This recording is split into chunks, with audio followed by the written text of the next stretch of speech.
So students, आज हम एक और नया टॉपिक पढ़ने वाले हैं पीडियाट्रिक में difference between growth and development के बारे में। ये टॉपिक एग्जाम के लिए भी इम्पोर्टेंट है और नर्सिंग प्रैक्टिस में भी काम आता है।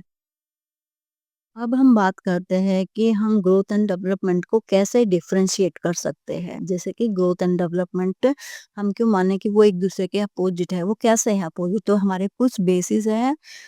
इन बेसिस के आधार पर हम ग्रोथ एंड डेवलपमेंट को डिफरेंशिएट कर सकते हैं। जैसे फर्स्ट पॉइंट है अकॉर्डिंग टू द मेजरमेंट।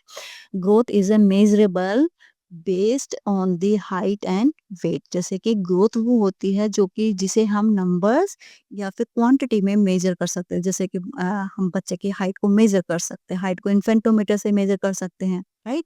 या फिर हमारे पास मेजरिंग टेप होती है, उससे भी हम बच्चे की हाइट मेजर कर सकते हैं। जैसे कि बच्चे की जो जब बच्चा बर्थ लेता है तो हम उसके हाइट को कैसे चेक करेंगे? हम इन्फेंटोमीटर से चेक कर लेते हैं, या फिर हमारी जो इंची टेप होती है उससे भी मेजर कर सकते हैं।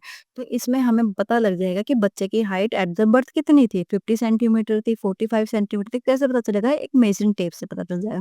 अगर हमें बच्चे की वेट चेक करनी है तो वेइंग मशीन से हमें पता चल जाएगा। हमें एग्जैक्ट एक नंबर मिल जाता है कि बच्चे का 2.5 केजी है, 2500 ग्राम है, 3000 ग्राम है, या 3.3 केजी है। तो इससे हमें बच्चे का एक एग्जैक्ट मेजरमेंट पता चल जाता है कि हाइट एंड वेट का। ठीक है? हम चेस्ट सर्कमफ्रेंस भी चेक करना चाहे तो चेस्ट सर्कमफ्रेंस में हमें एक्यूरेट नंबर में मिल जाती है।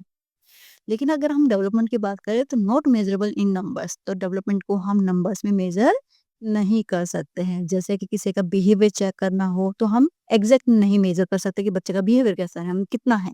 इंटेलिजेंस या बच्चे के जो स्किल्स होते हैं उसे हम नहीं नाप सकते हैं। तो फर्स्ट फैक्टर होता है मेजरमेंट के अकॉर्डिंग ग्रोथ को हम मेजर कर सकते हैं, लेकिन डेवलपमेंट को मेजर हम नहीं कर सकते हैं एक्यूरेट फॉर्म में।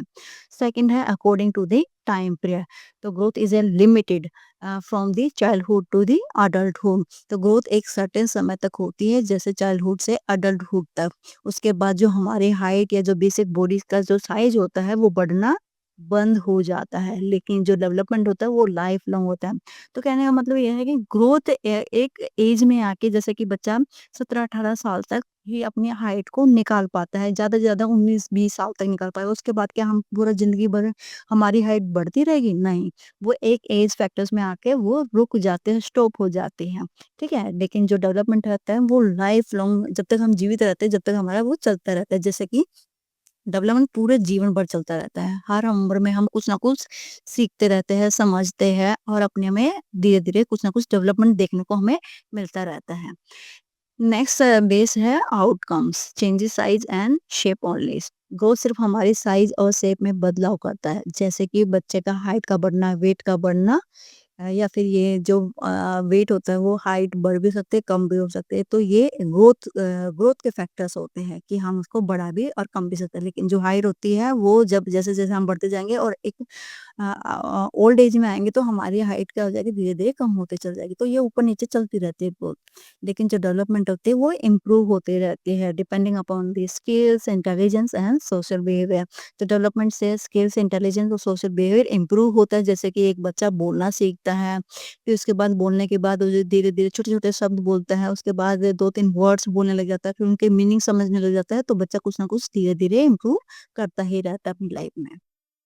नेक्स्ट बेस है प्रोसेस। तो growth is a biological process. Growth एक बायोलॉजिकल प्रोसेस होता है जो कि बॉडी के अंदर होती है। जैसे कि बच्चे के अंदर जो सेल्स होती है वो बढ़ती रहती है, बच्चे की जो बोन्स होती है वो धीरे धीरे बढ़ती जाती है। जैसे कि जो एक छोटा बच्चा था तो उसके जो हाथ पैर थे वो छोटे थे, ठीक है, और उंगलियां भी काफी छोटी थी। तो जब वो धीरे धीरे जब वो बड़ा होता है तो जो उसके जो बोन्स का जो साइज होता है वो भी क्या हो जाता है, इंक्रीज होता है। तो ग्रोथ क्या है, बायोलॉजिकल प्रोसेस होता है। अगर हम डेवलपमेंट की बात करें तो it is a continuous life long process. Development एक कॉन्टिन्यूस प्रोसेस है जो जीवन भर चलता रहता है। बचपन से बुढ़ापे तक हम कुछ ना कुछ सीखते रहते हैं, अपने आप को डेवलप करते रहते हैं। सेकंड पॉइंट है growth is affected by the genetics and nutrition. तो ये मेनली जेनेटिक्स यानी कि पेरेंट्स से मिलने वाले जीन्स होते हैं, और न्यूट्रिशन पे भी डिपेंड करते हैं। अगर हम अच्छा खाना खाएंगे तो हमारी जो ग्रोथ होगी वो अच्छी होगी। तो ये डिपेंड करता है हमारे जेनेटिक्स और हमारे न्यूट्रिशन पे। सेकंड है development. Development is affected by the environment and learning. तो ये जो डेवलपमेंट होता है ये एनवायरनमेंट यानी कि हमारे आसपास का माहौल कैसा है, हमारे एजुकेशंस कैसे मिल रही है हमें, हमारा जो एक्सपीरियंस रहा है वो ज़्यादा इफ़ेक्टेड होता है। तो डेवलपमेंट डिपेंड करता है हमारा आसपास का माहौल कैसा है, हमारी लर्निंग कैसे मिल रही है, एजुकेशन स्टैंडर्ड हमारा कैसा है। तो ये उस पे डिपेंड करता है, राइट? नेक्स्ट है speed. Growth is a changes size and shape only. तो मतलब ग्रोथ सिर्फ साइज़ और शेप में बदलाव करता है, जैसे कि बच्चे का हाइट का बढ़ना, वेट का बढ़ना, ये सारी चीज़ें होती है ग्रोथ में, जो कि हम ऑलरेडी पढ़ चुके हैं।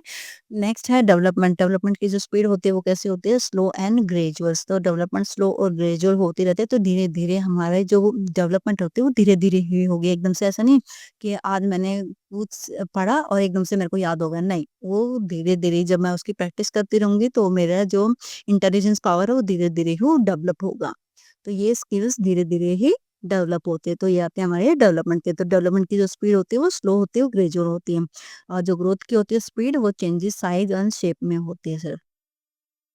नेक्स्ट पॉइंट है influence less affected by the education. Growth पर एजुकेशन का ज़्यादा इफेक्ट नहीं होता है, जैसे पढ़ लिख कर हमारी हाइट नहीं बढ़ती है। लेकिन हाँ, अगर हमारे पेरेंट्स एजुकेटेड होते हैं तो वो हमारी ग्रोथ ग्रोथ के पैटर्न्स को देख सकते हैं, कहीं डिले तो नहीं कर रहे, हमारा नॉर्मली पैटर्न पे चल रहा है कि नहीं चल रहा है। जैसे कि हमें हेड को कंट्रोल करना है, कब हम किस उम्र में हम बैठना सीखते हैं, कब कौन सी उम्र में हम चलना सीखते हैं। अगर वो पेरेंट्स को थोड़ा-सा इसके बारे में मालूम होता है तो वो अगर हमारा डिले पैटर्न हो रहा है तो वो जाके डॉक्टर को दिखा सकते हैं और हमारा ट्रीटमेंट करवा सकते हैं। लेकिन फिर भी ग्रोथ का वक्त लेस अफेक्टेड होता है। अगर हम डेवलपमेंट की बात करें तो it is influence by the strongly influence by the education experience. तो डेवलपमेंट पर एजुकेशन और एक्सपीरियंस का बहुत ज्यादा इम्पैक्ट होता है, जैसे कि स्कूल जाकर जिंदगी के एक्सपीरियंस से इंसान समझदार होता है, जो अपने आप को धीरे धीरे डेवलप कर लेता है। नेक्स्ट पॉइंट है directions. Growth is A flows of fix patterns. तो ये एक फिक्स पैटर्न फॉलो करती है ग्रोथ, जो पहले मतलब बच्चे का हेड को कंट्रोल करना, बैठना और फिर खड़ा होना, चलना। ऐसा तो नहीं है कि बच्चा पहले स्टार्ट कर दे कि बैठा है वो एकदम से दौड़ने लग जाए, नहीं ऐसा नहीं होगा। वो क्या करेगा, पहले बच्चा बैठना सीखता है, खड़ा होना सीखता है, विदाउट पहले विद सपोर्ट करता है, फिर विदाउट सपोर्ट करता है, फिर धीरे-धीरे चलना स्टार्ट कर देगा, विद सपोर्ट करेगा, विदाउट सपोर्ट करता है, फिर क्या करेगा, भागना स्टार्ट कर देगा। तो धीरे-धीरे ये एक्टिविटी एक फिक्स पैटर्न पे स्टार्ट होती है। ऐसा नहीं है कि जो भी मर्ज़ी हुआ वैसे ही ग्रोथ हो जाएगी, नहीं। वो एक फिक्स पैटर्न पे ही स्टार्ट होती है बच्चे की ग्रोथ। ठीक है? ऐसा तो नहीं बच्चे के पहले ऐसे राइटिंग करना स्टार्ट कर देगा, नहीं, वो पहले छोटा सा अपनी पेंसिल पकड़ना सीखता है, फिर उसको होल्ड करना सीखता है कुछ टाइम तक, फिर वो धीरे-धीरे सर्कल बनाना सीखता है, ट्रायंगुलर सीखता है, फिर कुछ वर्ड सीखता है। तो ऐसे-ऐसे धीरे-धीरे उसका ग्रोथ पैटर्न्स में फॉलो करता रहता है। नेक्स्ट है in the development directions no fixed patterns. मतलब डेवलपमेंट को कोई फिक्स पैटर्न नहीं होता जैसे कि ग्रोथ में होता है। तो ये क्या होता है, किसी बच्चे में पहले लैंग्वेज डेवलप होती है, तो किसी बच्चे में पहले इमोशनल कंट्रोल आता है। तो ये डिपेंड करता है बच्चे के माहौल पर, बच्चे के मतलब कि खुद के पैटर्न्स पे। ठीक है? बच्चा वो चीज़ क्या देख रहा है, क्या वो फ़ील कर रहा है, वो बच्चे पे और बच्चे के माहौल पे डिपेंड करता है डेवलपमेंट। नेक्स्ट है importance, important for the body survival.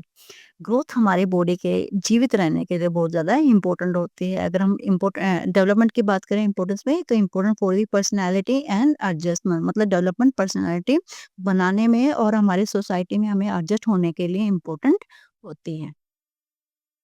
तो स्टूडेंट्स, आज की क्लास में हमने देखा कि ग्रोथ एंड डेवलपमेंट में क्या-क्या डिफरेंसेस होते हैं। जैसे कि ग्रोथ को हम मेजर कर सकते हैं, उसमें फिजिकल चेंजेस आते हैं एक सर्टेन एज तक, जबकि जो डेवलपमेंट होता है उसमें वो जीवन भर चलता रहता है, उसको हम मेजर भी नहीं कर सकते, बल्कि हमारे जो स्किल्स, थिंकिंग्स और बिहेवियर को भी ये सुधारने का काम करता है। तो स्टूडेंट्स, आज के लिए बस इतना ही। मिलते हैं एक और नए टॉपिक के साथ। तब तक के लिए पढ़ते रहिए, सीखते रहिए। Take care and thank you.